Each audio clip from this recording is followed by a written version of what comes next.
can never ever find the right words, and there's no way this is real life. There's no telling you. What's up, guys? Welcome back to the show. Welcome back to another video, and today let's just jump right into the JB4. Alright, first things first is go ahead and move everything over here. Oh my god, guys, I love the quality of these products. It looks so good. I'm literally feel like I'm a kid from Christmas. This is pretty dang exciting. So we're gonna have to remove this trunk thing because we're gonna have to disconnect the battery. Better safe than sorry. We don't want to mess up our car. So go ahead and just disconnect the battery real quick. And all I did is loosen up that 10mm and pulled the negative out. Now that you have no power to the car, make sure you don't close the trunk. Is to grab a flathead and just lock it. It will not close. So that's what's super nice about it. So make sure you guys do that. Just go ahead and lock that. And once you connect the battery and unlock the trunk, that will release again and you can close your truck. Just a better, safer way. You could also tie a towel around here, but I don't like ruining my nice towel. So I think this is the easiest method. Now, if you didn't order this kit, you would come with a wired system. I went ahead and ordered the wireless. So let's go ahead and take apart this JB4 and install the wireless card to it. So as soon as we have all this connected, we'll have Bluetooth connection. All right, guys, so first things first, we're gonna go ahead and move the JB4 over here. Let's go ahead and remove these 4 screws real quick. Wow, that was really easy to take apart. Guys, and this is made out of such nice quality. So the next thing you want to do here is just go ahead and get to the wireless kit, pull it out. First things first, we're going to go ahead and plug this in. And with the 2 screws that comes in the package, I would definitely hand tighten these. But I'm a crazy son of a gun, so I'm going to go ahead and just use a drill. And it doesn't need to be that tight. It just needs to be in there enough to where the module doesn't just come out easily. Put back the housing, just like that. Just got to put in the new screws. Now we have all 4 screws tightened up. We have the wireless adapters sticking out, looking all beautiful and stuff. In a day and age that things are digital, it's just also nice having things that are physical because you actually feel your money. You feel where it's going. And quality is something they did not cheap out on. This looks so sick. All right, let's go ahead and start installing it. Also, I just like to take a second to admire how cute this little bag is. All right, guys, first things first, just go ahead and remove this engine cover. Should just pretty much come right on out. Next step, we're gonna have to remove this guy. So in order to do that, all you have to do is remove a tab that's here and a tab that's here, which just looks like this. So you just pull the top portion out and you can just pull the whole thing out, both clips. And then this whole thing just comes right on out. So this next step, guys, you guys can see, I'm gonna leave the module right here because it's gonna be going into there somewhere. This is gonna be a ground which we'll be installing pretty soon. And this is gonna be routed inside the car. So we're gonna go ahead and leave that over there as well. So we just have one harness wire right here. So I'm gonna go ahead and just do an extra step, which is just pretty much making it super clean. So I'm gonna go ahead and remove this side piece, which you don't need to do. You can just pretty much route the wires over underneath this little trim piece, underneath the molding, and just route all your wires. I want it to be super clean. So I'm gonna go ahead and just remove this and just put the JB4 in there and route the wires out of here. So I'm just gonna go ahead and do that real quick. This is not a necessary step, but I just want my wires to look super clean.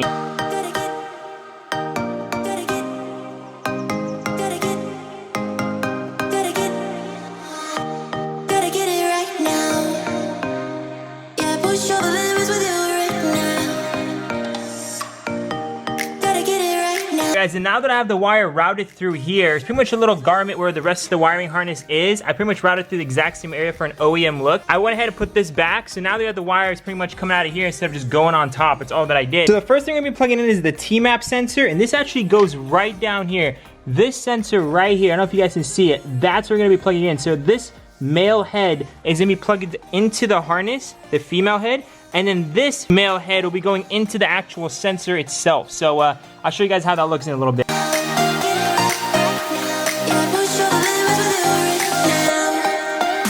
All right, guys, so looking at it right here, so I have the cable that's coming out of the car into the harness, and the other piece of the harness is actually going into the actual sensor of the car. So that part is actually very easy to do. The next sensor we're gonna be plugging in is the map sensor. So the map sensor is actually right underneath the intake. I don't know if you guys can see it right there. So that sensor right there is the map. It looks pretty much identical to the one just we did down there, but the rainbow cable is for that one, and this one is for the one right behind the intake. So we're just gonna go ahead and do that real quick.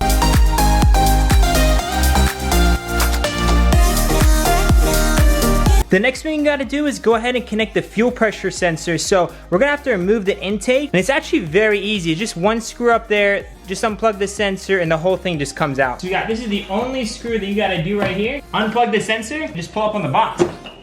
Should be a pretty easy procedure. So just to remind you guys don't need to plug in the fuel sensor one if you guys don't plan on running E85. So I'm gonna be plugging it in for the sake of the video. I'm not too sure if I'm gonna be running E85 yet, but it doesn't hurt to have it hooked up so I can just check all my settings through the JB4, which is gonna be nice anyways. So to do that, all you have to do is remove that intake there, and then just pretty much move this rubber piece out of the way, and it's gonna expose those 3 bolts. I believe they're T25s. Remove those 3 bolts, and then this thing just comes right on up. You can remove the rest of this little rubber thing here, and the sensor is literally right on the back. So once you've gotten the 3 screws out on this side right here, there's 2 more screws. You could just try to pop this out. I really don't know how to, so instead of breaking it, I'm just gonna remove those 2 screws. Makes life easy.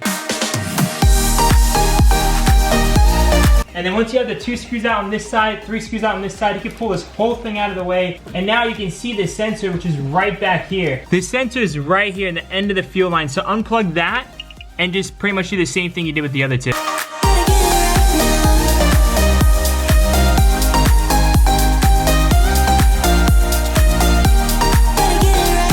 And guys, since my car is a pneumatic, I don't actually need this, so I can just literally just tuck it down there. It doesn't matter. We have everything else hooked up. We're just gonna go ahead and put the intake back in and just go ahead and start working on the inside of the cabin. Now that we're done with everything in the engine bay, now what we have is this ground wire, which we're actually not gonna be dealing with. We're gonna be trying to mess with this right now, and then we're actually gonna mount the JB4. So what connects to this side is actually the OBD cable. So there's 2 ways of doing it. You can literally just connect it and tuck it underneath the fender and just get it straight through there and connect it to your OBD. And since it's such a thin wire, you can close your door, no water will come inside the car. It'll work just fine. That is pretty much the easy way to do it. And then if you guys want to do it the clean way, we're actually gonna go straight through the firewall, which is the way I'm gonna be doing it because I want this thing to look super clean and OEM. So what we're gonna have to do is go ahead and remove this bottom tread. I pretty much removed 4 screws. That's all that's holding it down. So literally, there's one right here, second one right there, and then pretty much the same way on the other side. And I'm pretty sure everything just starts coming apart now. So we can go ahead and just remove this, which actually has the airbag. Oof, that's kind of scary. So luckily we disconnected the battery. See, that is a big deal, guys. We're gonna go ahead and use a flathead to pop this sucker out. Once you pull out the airbag, this thing is just pretty much tabs, one down, and we actually have that piece.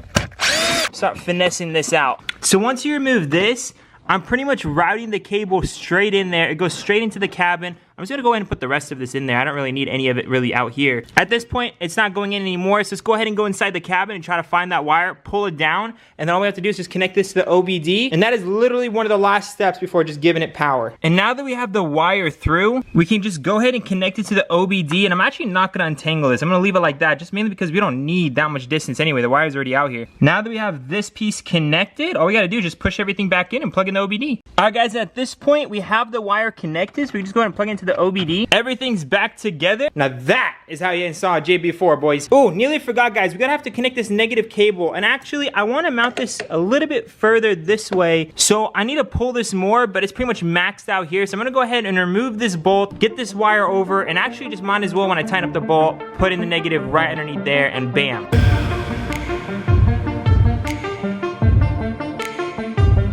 We have the negative wire right here. It's not going anywhere. Pretty much routed it down here. Now, all we have to do is pretty much just mount the JB4 the way we like it. So let me go figure out like a nice way to flex that JB4 because that is a flex. I went ahead and mounted the JB4. It's not moving anywhere. Plus, I have the little JB4 thing on the side, the Bluetooth. It looks pretty sick. So that's how I'm gonna go ahead and mount it. Everything's already hooked up in the car. So let's go ahead and just put that piece back on, which I think should be fairly simple. And then we are ready to hook up our phone and set the map. And just like that, guys, everything's put back together, looking pretty damn clean. Let's go ahead and connect our Bluetooth device. Oh yes, don't forget to connect the battery. We are now in the car. I actually took a shower because I was honestly super sweating. It's like 108 degrees right now in California. I was dying. So just to give you guys the feedback on the install, when you look at all those wires, it looks kind of complicated. It's actually very easy. It takes about 30 to 45 minutes if you don't know what you're doing. You could possibly get it done in 20 to 30 minutes if you've taken apart this engine bay before. Like, I've never taken apart this engine bay, and it took me about roughly 45 minutes to do it,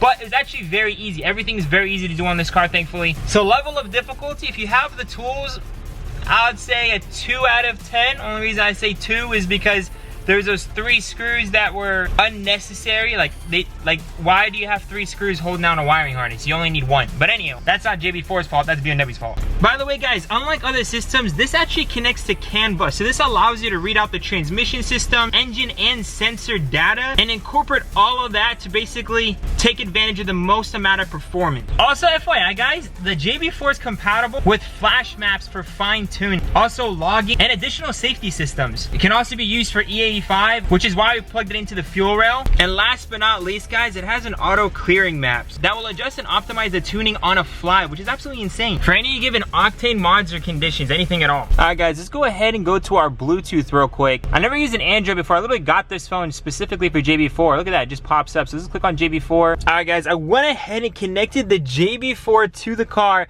So all I had to do is pretty much click connect. I can go ahead and start logging. I'm on map 1 right now, and there's so many maps. Like if you go over here to settings, click on maps, you have like, oh what the heck, I'm on stock, so I'm just gonna go with map 1 right now, which is super cool. What's also cool, you can go ahead and click read code. So if there's something wrong with your car, you just go ahead and click read codes. Look how quick it is too, like reading codes, but I mean nope, no codes. Perfect. So this car is pretty flawless, I'm not gonna lie. Anyway, we're gonna go back to gauges. You can go ahead and adjust the gauges by just holding down on it and just choosing any gauge you want. Like if you want water temp gauge, click on that. Now you got your water temperatures. Hold it again. You can switch any gauge you want. I'm gonna click on ECU PSI, why not? I'm just gonna, I don't really know. I need to go ahead and make a whole nother video. I'm just trying to learn this stuff. I'm gonna try to become a pro, but this looks so sick. Like you feel like you're in a, look how dope this cockpit is right now. And it's Bluetooth. There's no wires connected to this thing, guys. It's literally Bluetooth connected. And what's super cool also, if you don't have the Bluetooth and you don't want to connect your phone, you can also do crazy things with the gauges. Like, so if you guys don't want to spend the $140 to get this wireless adapter, which I honestly think you definitely should, it makes life so much easier.